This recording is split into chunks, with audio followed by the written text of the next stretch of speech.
My family means more to me than anything. And this is why I do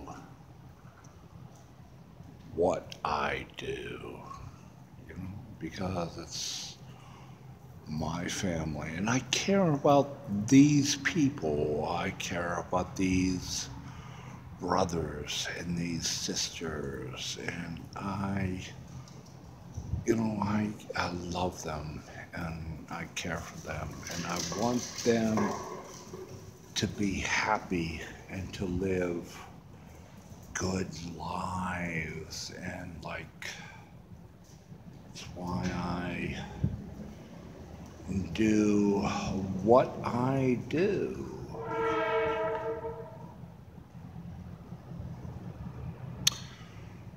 That was spoken by like a 55-year-old white woman from Georgia in Pasadena, California, in about the year 1999, about the year Prince was singing about the millennials and stuff. And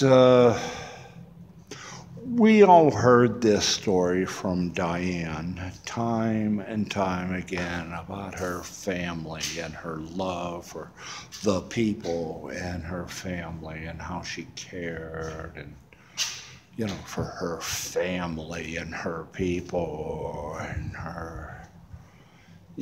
and all the guys heard it over and over and over again. And all we kept thinking, as she kept saying this month after month, year after year, is why does she not take care of herself? Because, she doesn't like bathe regularly. She doesn't shower. It's like how many times have like guys have, honey, it's summer now, and like you're starting to get a little rancid. It's like, well, I'll only bathe when I can get candles and just lighted votive candles or just she always had like some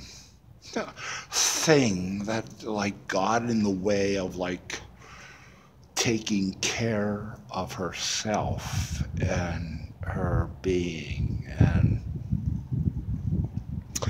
but the overarching thing was her love for her homeless family that she cared so much about. And it was like, and basically her homeless family were a bunch of like guys my age who were like 40, 50 years old that like cared about her because we saw that she was like falling apart, that she was like breaking down, and that she really needed to get inside, that like we saw her falling apart and we, it was like, it's like, we're all homeless guys. There's so much we can do. But it was like we saw her falling apart and we cared about her. We loved her because, genuinely she was a good woman. She had a good heart, but it was like just misguided, to other things and other ideas and stuff. And because of that, she did not get inside until she could, almost physically not move outside. I mean, yeah, I mean, her smoking and her sedentary life, after years and years and years on the street, led her eventually, to an apartment, yeah, and as such.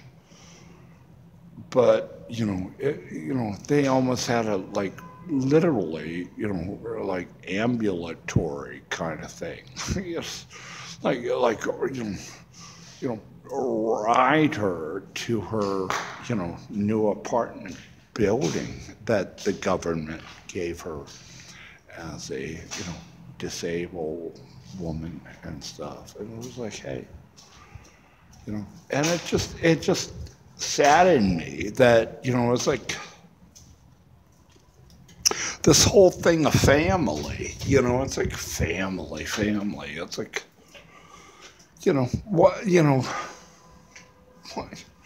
what, what's the point of family, she kept talking about family, and I don't know, and I don't, I never know. It's a hey, it's like hey, it's like this is a woman talking, and how many times did us guys, us men, tell her?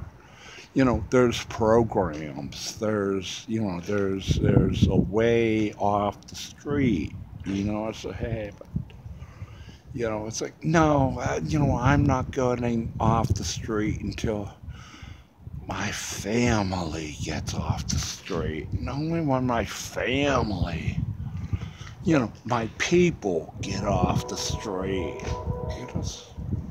will I get off the street, because I'm for them, and I'm with them, and I'm with my family, and it's so important that we go together, because if we don't go together as like one people, it's like, hey, it's useless. I mean, what is to be served by one person? A 50-year-old woman taking care of herself. If she can't help other people, along the way, and help them to, help themselves, it's a, what's the point? So.